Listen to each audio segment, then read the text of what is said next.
नमस्कार। मैं डॉक्टर इंदु प्रकाश सिंह, सहायक प्रोफेसर दर्शन शास्त्र, हेमवती नंदन भंगुड़ा राजकीय स्नातकोत्तर महाविद्यालय नैनी, प्रयागराज। आज हम एमए सेकेंड सेमेस्टर दर्शन शास्त्र के थर्ड पेपर पे चर्चा करेंगे, जो प्रोफेसर रज्जू भैया राजेंद्र सिंह विश्वविद्यालय प्रयागराज के अंतर्गत पाठ्यक्रम में सम्मिलित है। मेटाएथिक्स के अंतर्गत जिन दार्शनिकों के विचारों और सिद्धांतों का हमें अध्ययन करना है, उनमें निरपेक्षवादी मूर के साथ WD रास का अध्ययन करना है। पूर्व के वीडियो में हमने मूर के शुभ की अपरिभाषिता, उसका अंतःप्रज्ञावाद, वह निरप्रकृतिवादी क्यों है, इन सब प्रसंगों पे हमने चर्चा किया। आज हम WD रास के संदर्भ में यहाँ अपना व्याख्यान देंगे। WD रास ने 1930 और 1939 में दो पुस्तकें लिखी। पहली पुस्तक थी the right and the good और दूसरी पुस्तक थी फाउंडेशन ऑफ एथिक्स। इन दो पुस्तकों के माध्यम से WD रास ने अपने नैतिक सिद्धांतों का प्रतिपादन किया, अपने पक्ष को रखा तथा अंतःप्रज्ञावादी निरपेक्षवादी होते हुए भी उसने मूर का समर्थन न करके मूर के इन बातों का खंडन किया कि उचित, कर्तव्य आदि शुभ के द्वारा परिभाषित नहीं होते।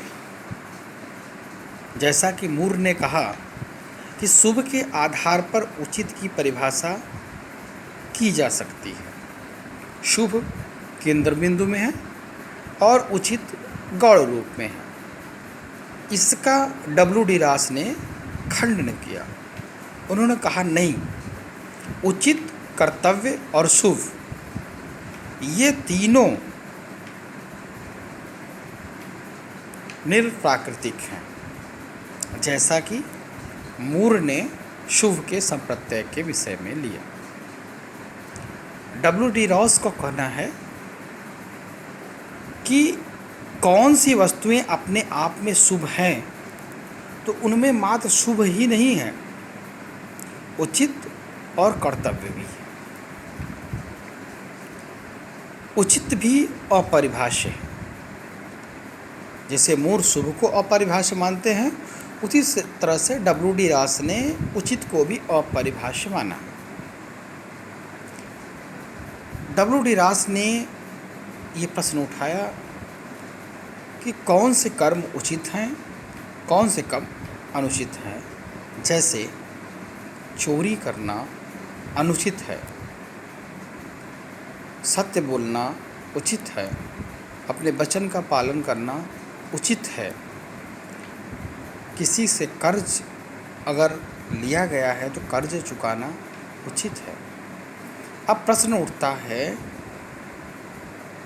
कि इस उचित का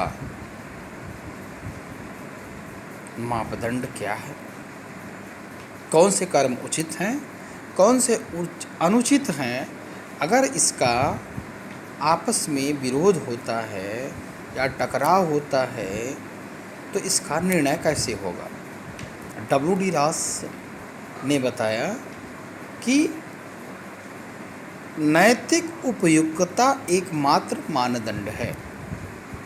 नैतिक उपयुक्तता के आधार पर हम यह निर्धारित करेंगे कि कौन सा कर्म उचित है, कौन सा अनुचित है। अब नैतिक उपयुक्तता का आधार क्या है? तो ये भी अंतःप्रज्ञा को ही मानते हैं। मूल कर्तव्य की अवधारणा, इसमें 6 मूल कर्तव्यों को W.D. रास ने अपने दार्शनिक अन्वेषण के क्रम में गिनाया है, वे भी महत्वपूर्ण। यहाँ यह ध्यान देने योग्य बात यह है कि मूर की भांति W.D. रास भी निरप्रकृतिवादी हैं। जिस तरह से मूर शुभ को अपरिभाष्य मानते हैं, उसी तरह से W.D. रास भी उचित को, कर्तव्य को आदि को अपरिभाष्य निरप्राकृतिक मानते हैं। यहाँ यह ध्यान देने योग्य है कि मूर जहाँ सिर्फ शुभ तक अपने आप को सीमित किए हुए थे, वहाँ W.D. रास ने उचित, कर्तव्य और शुभ के संप्रत्यय, इन तीनों को अपरिभाष्य माना।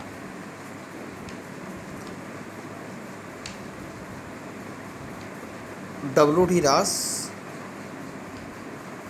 और मूर के विषय में जो आपत्तियां उठाई जाती हैं, वो वही हैं जो अंतःप्रज्ञावाद पे उठाई जा सकती हैं, क्योंकि अंतःप्रज्ञा वैयक्तिक चेतना का विषय होता है। जब दो व्यक्तियों की अंतःप्रज्ञा भिन्न भिन्न निर्णय करेगी तो उसका समाधान क्या होगा, यह इन दोनों दार्शनिकों पे लागू होता है और अंतःप्रज्ञावाद यहीं पे जाके अनुत्तरित हो जाता है, जिसका कालांतर में संवेगवाद और परामर्शवाद के द्वारा समाधान करने का प्रयास किया जाता है। इस प्रकार अधिनीति शास्त्र के अंतर्गत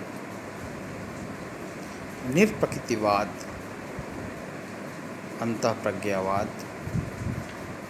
में सम्मिलित इन दो दार्शनिकों जी. मूर, W.D. रास का हम यहाँ मौलिक रूप से, जो मूल रूप से भिन्नता है, क्योंकि एक ही स्कूल के, एक ही स्कूल ऑफ थॉट्स के होने के बाद भी दोनों में जो भिन्नता है वो मात्र यही है कि जहाँ पे मूर ने सिर्फ शुभ को अपरिभाष्य और शुभ को केंद्र बिंदु में रखा, वहाँ W.D. रास ने उचित और कर्तव्य को भी समान महत्व दिया। आगे हम अगले व्याख्यान में संवेगवाद और परामर्शवाद का अध्ययन करेंगे। जिस किसी को इसके संदर्भ में कोई शंका हो, कोई जिज्ञासा हो, वो हमारे YouTube चैनल के दिए गए ईमेल पर अपनी जिज्ञासा, अपनी समस्या, अपनी आशंका को प्रेषित कर सकता है। वहाँ पे हम उनका समाधान करेंगे, क्योंकि YouTube के इस वीडियो में समय का बहुत महत्व है। बड़ी फाइल अपलोड नहीं हो पाती है, इसलिए संक्षिप्त में ही W.D. रास को समझाने का प्रयास किया गया है। धन्यवाद।